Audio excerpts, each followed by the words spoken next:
ಓಂ ಸಾಯಿರಾಮ್. ನನ್ನ ಮುದ್ದಿನ ಮಗುವೆ,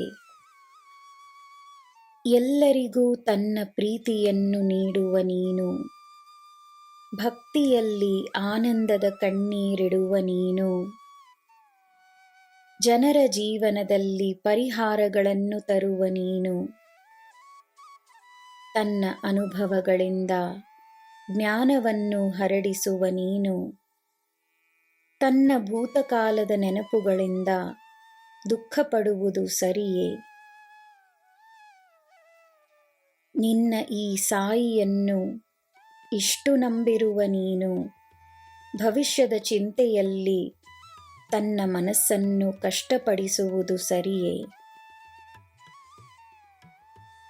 ಭಕ್ತಿಯ ಮಾರ್ಗದಲ್ಲಿ, ನ್ಯಾಯದ ಮಾರ್ಗದಲ್ಲಿ ಪ್ರಾಮಾಣಿಕತೆಯಿಂದ ನಡೆಯುತ್ತಿರುವ ನೀನು ತನ್ನ ಆತ್ಮಶಕ್ತಿಯಲ್ಲಿ ನಂಬಿಕೆಯನ್ನು ತೋರಿಸಬಾರದೆ?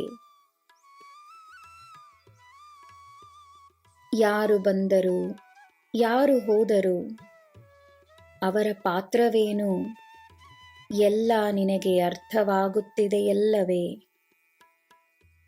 ಎಲ್ಲರ ಉದ್ದೇಶಗಳು, ನಿನ್ನ ಜೀವನದ ಉದ್ದೇಶ ಎಲ್ಲ ನಿನಗೆ ಅರ್ಥವಾಗುತ್ತಿದೆಯಲ್ಲವೇ? ಪ್ರಶ್ನೆಗಳ ಉತ್ತರವನ್ನು ಕೇಳಿ ಆತಂಕಪಟ್ಟ ನೀನು ಉತ್ತರವನ್ನು ಪಡೆದ ಮೇಲೆ ದುಃಖವನ್ನು ಅನುಭವಿಸಿದರೆ ಆ ಉತ್ತರದ ಪ್ರಯೋಜನ ಏನಿರುತ್ತದೆ?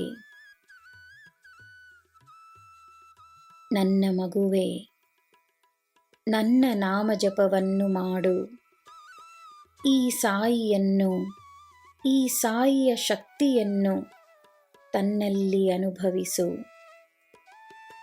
ನಿನ್ನ ಜ್ಞಾನ, ನೀನು ತಿಳಿದುಕೊಳ್ಳುವ ಸತ್ಯ ನಿನ್ನ ಬಲವಾಗಿರಲಿ, ಬಲಹೀನತೆಯಲ್ಲ.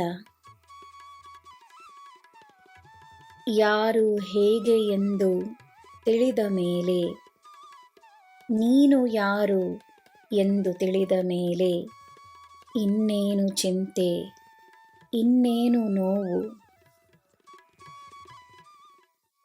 ಪ್ರತಿ ಹೆಜ್ಜೆಯಲ್ಲೂ ನಿನ್ನ ಈ ಸಾಯಿ ನಾನಿದ್ದೇನೆ. ನಿನಗೆ ಎಲ್ಲ ಶುಭವೇ. ಜೈ ಸಾಯಿರಾಮ್.